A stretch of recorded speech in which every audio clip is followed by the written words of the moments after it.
ਇੱਕ ਲੇਡੀ ਏ, ਉਹ ਹੈਗੀ ਏ ਰਸ਼ੀਅਨ ਦਾ ਇੱਕ ਹੈ ਵੇ, ਜਿੱਥੇ ਅੱਜ ਕੱਲ੍ਹ ਲੜਾਈ ਹੋ ਰਹੀ ਹੈ, ਉਹ ਕੀ ਹੈ?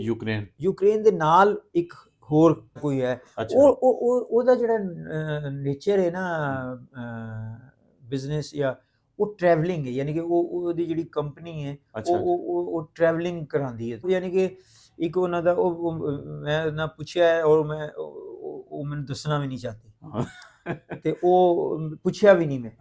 ਉਹ ਇਹ ਵੇ ਕਿ ਉਹ ਯਾਨੀ ਕਿ ਟਰੈਵਲ ਕਰਦੀ ਹੈ ਔਰ ਜਿਹੜੀ ਕੰਪਨੀ ਹੈ ਨਾ ਉਹ ਉਹਦੇ ਨਾਲ ਇਸ ਤਰ੍ਹਾਂ ਕੰਫਰਟ ਹੈ ਕਿ ਉਹ ਉਹਦਾ ਬਿਜ਼ਨਸ ਜਨਰੇਟ ਕਰ ਦਿੰਦੀ ਹੈ ਉਸ ਕੰਪਨੀ ਦਾ।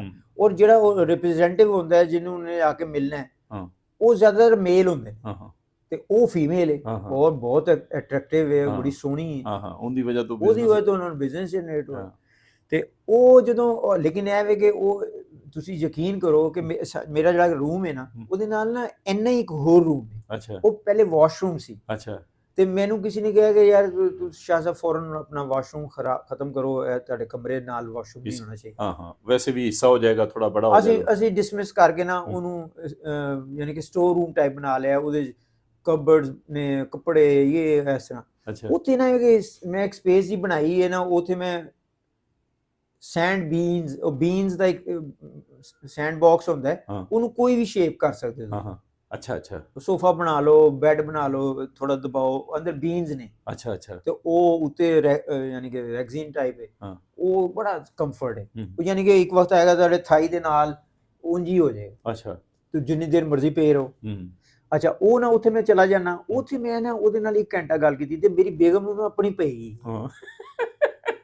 ਮੈਂ ਕੋਈ ਦਰਵਾਜ਼ਾ ਬੰਦ ਨਹੀਂ ਕੀਤਾ। ਅੰਗਰੇਜ਼ੀ ਚ ਅਸੀਂ ਬੋਲ ਰਹੇ ਹਾਂ ਟੁੱਟੀ ਪੱਟੀ, ਕਦੀ ਓਰੀਜਨਲ ਕਦੀ ਉਹ ਵੀ ਬੋਲ ਰਹੀ ਤੇ ਕੰਨ ਮੇਰੇ ਗਰਮ ਹੋਏ ਨੇ। ਉਹ ਮੇਰੇ ਨਾਲ ਬੜੀਆਂ ਗੱਲਾਂ ਕੀਤੀਆਂ ਆਪਣੀ ਫੈਮਿਲੀ, ਆਪਣੀ ਔਰ ਇੱਕ ਵਕਤ ਉਹ ਐਸਾ ਆ ਗਈ ਕਿ ਉਹਨੇ ਕਿਹਾ ਕਿ ਅਗਰ ਅਸੀਂ ਕਿਤੇ ਕੋਈ ਸਮਝਦਾਰੀ ਵਾਲਾ ਡਿਸੀਜਨ ਲਈਏ ਤੇ ਤੂੰ ਉਹਨੂੰ ਅਵੇਲ ਕਰ ਸਕਣਾ। ਇੱਥੇ ਸਾਡਾ ਇਖਤਤਾਮ ਹੋਇਆ। ਉਹ ਕਹਿੰਦੀ ਤੂੰ ਵੀ ਮੈਨੂੰ ਕਹਿੰਦਾ ਤੂੰ ਵੀ ਸੋਚ, ਮੈਂ ਵੀ ਸੋਚਣੀ। ਤੇ ਅਸੀਂ ਉਹ ਜਦੋਂ ਸੋਚ ਲਿਆ ਤੇ ਮੈਂ ਇਹਨੂੰ ਨਹੀਂ ਕਿਹਾ, ਮੈਂ ਇਸ ਇੰਤਜ਼ਾਰ ਹੀ ਸਾਂ ਕਿ ਇਹ ਕਵੇਗੀ ਪਹਿਲੇ। ਤੇ ਫਿਰ ਉਹਨੇ ਨਾ ਮੈਨੂੰ ਇੱਕ ਵੀਡੀਓ ਭੇਜੀ। ਹੁਣ ਦੇਖੋ ਨਾ, ਇਹੀ ਮੈਂ ਤੁਹਾਨੂੰ ਐਸੀ ਸਪੌਟ ਦੇ ਉੱਤੇ ਅਸੀਂ ਗੱਲ ਕਰਨਾ ਚਾਹ ਰਹੇ ਸਾਂ ਕਿ ਸੋਸ਼ਲ ਮੀਡੀਆ ਜਿਹੜਾ ਨਾ ਉਹ ਤੁਹਾਨੂੰ ਇੰਨੀ ਅਵੇਅਰਨੈਸ। ਮੈਂ ਟੈਂਗੋ, ਮੈਨੂੰ ਪਤਾ ਹੀ ਨਹੀਂ ਟੈਂਗੋ ਡਾਂਸ ਕੀ ਹੈ। ਤੁਸੀਂ ਕਿਸੇ ਕੋਲ ਪੁੱਛੋ, ਮੈਂ ਕਹਿੰਦਾ ਕਿਸੇ ਨੂੰ ਪਤਾ ਹੀ ਨਹੀਂ ਹੋਏਗਾ। ਅਗਰ ਕਿਸੇ ਨੂੰ ਪਤਾ ਹੋਏਗਾ ਉਹ ਏਰੀਆ ਹੀ ਹੋ ਰਹੇ, ਉਹ DH8 ਔਰ ਉਹਨਾਂ ਦੇ ਬੱਚੇ ਇਸ ਤਰ੍ਹਾਂ। ਉਹ ਟੈਂਗੋ ਜਦੋਂ ਮੈਂ ਦੇਖਿਆ ਮੈਂ ਕਿਹਾ ਯਾਰ ਇਹ ਕੌਣ ਲੋਕ ਨੇ, ਇਹ ਡਾਂਸ ਯਾਰ ਕੌਣ, ਮੈਂ ਕਰਨਾ ਹੀ ਕਰਨਾ ਹੈ। ਕਮਾਲ ਹੈ। ਲੋ ਜੀ ਉਹ ਨਾ ਇਹਦਾ ਮਤਲਬ ਇਹ ਸੀ ਕਿ ਉਹਨੇ ਮੈਨੂੰ ਮੈਸੇਜ ਦਿੱਤਾ ਹੈ ਕਿ ਇਹ ਮੈਂ ਆ ਤੇ ਤੂੰ ਆ ਤੇ ਅਸੀਂ ਇਹ ਡਾਂਸ ਕਰ। ਵਾਹ, ਜ਼ਬਰਦਸਤ ਸ਼ਾਹ ਸਾਹਿਬ। ਲੋ ਜੀ ਉਹ ਹਾਲੀ ਤੱਕ ਮੇਰੇ ਨਾਲ ਉਹ ਮੈਨੂੰ ਕੀ ਕਰਦੀ ਹੈ, ਉਹ ਮੈਨੂੰ ਮੇਰੇ ਵਾਸਤੇ ਨਾ ਕੋਈ ਸਪੇਸ ਲੱਭਦੀ ਹੈ ਜਿਹਦੇ ਨਾਲ ਮੈਨੂੰ ਫਾਇਦਾ ਹੋਵੇ। ਤੇ ਉਹ ਕਿਉਂਕਿ ਉਹਨੇ ਮੈਨੂੰ ਦੱਸਿਆ ਹੀ ਨਹੀਂ ਹੋਇਆ ਤੇ ਮੈਂ ਉਹਦੇ ਵਾਸਤੇ ਕਰ ਹੀ ਨਹੀਂ ਸਕਦਾ, ਬਿਲਕੁਲ ਬਲਾਈਂਡ ਹੈ। ਉਹ ਜਦ ਮੈਨੂੰ ਦੱਸੇ ਵੀ ਮੈਂ ਫੋਟੋਗ੍ਰਾਫਰ ਹਾਂ, ਮੈਂ ਇੰਝ ਕਰਨੀ ਹੈ, ਮੇਰਾ ਕੀ ਸੋਰਸ ਹੈ। ਤੇ ਉਹ ਟਰੈਵਲਿੰਗ ਕਰਦੀ। ਉਹਨੂੰ ਸਮੁੰਦਰ ਬੜਾ ਪਸੰਦ ਹੈ ਔਰ ਐਕਸਟਰਾ ਆਰਡੀਨਰੀ ਜੇ ਕਿ ਜਿੱਥੇ ਕੋਈ ਬੰਦਾ ਨਹੀਂ ਨਾ ਜਾਂਦਾ ਉੱਥੇ ਹੋ ਜਾਂਦੀ ਹੈ। ਯਾਨੀ ਕਿ ਜਿੱਥੇ ਕੋਈ ਬੰਦਾ ਹੀ ਨਹੀਂ ਹੋਏਗਾ ਉੱਥੇ ਜਾਏਗੀ, ਉਹ ਉੱਥੇ ਫੁੱਲ ਲੱਭੇਗੀ, ਉੱਥੇ ਮੈਨੂੰ ਵੀਡੀਓ ਭੇਜਦੀ ਹੈ। ਉਹ ਮੈਨੂੰ ਬੜੀ ਮਸਾਂ ਕਿ ਮੇਰੀ ਬੜੀ ਲਵਰ ਹੈ ਉਹ। ਮੈਂ ਕਿਉਂਕਿ ਉਹਨੇ ਅੱਜ ਤੱਕ ਨਾ ਕੋਈ ਫੋਟੋਗ੍ਰਾਫ ਨਹੀਂ ਲਗਾਈ।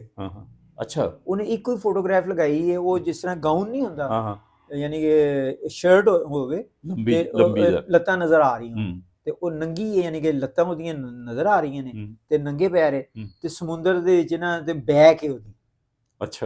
ਇੱਕ ਹੀ ਉਹਨੇ ਫੋਟੋ ਲਗਾਈ ਹੈ। ਯਾਨੀ ਕਿ ਕੋਈ ਫੋਟੋਗ੍ਰਾਫ ਆਪਣੀ ਨਹੀਂ ਲਗਾਉਂਦੀ। ਤੇ ਮੈਂ ਤਾਂ ਆਏ ਦਿਨ ਆਪਣੀ ਫੈਮਿਲੀ ਦੀਆਂ ਆਪਣੀਆਂ, ਮੈਂ ਉਹਦਾ ਬਾਉਂਡ ਥੋੜੀ ਹਾਂ। ਤੇ ਉਹ ਹੁਣ ਨਾ ਮੈਨੂੰ ਇੱਕ ਫੋਟੋਗ੍ਰਾਫ ਮੈਂ ਲਗਾਈ ਤੇ ਉਹ ਮੈਨੂੰ ਕਹਿੰਦੀ ਕਿ ਜਦੋਂ ਮੈਂ ਫੋਟੋਗ੍ਰਾਫ ਦੇਖਣੀ ਆ ਤੇ ਮੈਂ ਯਕਸਰ ਬਦਲ ਜਾਣੀ ਔਰ ਮੇਰੀ ਦਿਲ ਕਰਦਾ ਕਿ ਮੈਂ ਫੌਰਨ ਟਿਕਟ ਕਟਾ ਕੇ ਨਾ ਤੇਰੇ ਕੋਲ ਆ ਜਾ। ਉਹਨੇ ਮੈਨੂੰ 2-3 ਦਫਾ ਕਿਹਾ ਵੀ ਹੈ ਕਿ ਅਸੀਂ ਨਾ ਟਰਕੀ ਵਿੱਚ ਮਿਲ ਸਕਨੇ ਆ, ਅੱਛਾ।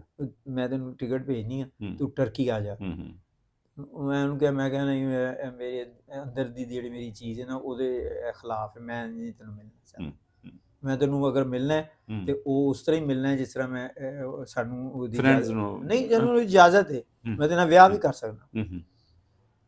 ਅੱਛਾ। ਮੈਂ ਵੀ ਮੈਨੂੰ ਕਿਹਾ, ਮੈਂ ਕਿਹਾ ਇੰਜ ਨਹੀਂ ਮੈਂ ਤੈਨੂੰ ਮਿਲਣਾ, ਹੂੰ ਕਿਉਂਕਿ ਇਹ ਜਿਹੜੀ ਤੇਰੀ ਫੋਟੋ ਹੈ ਨਾ ਹਾਂ ਇਹ ਮੇਰੇ ਵਾਸਤੇ ਇੰਨਾ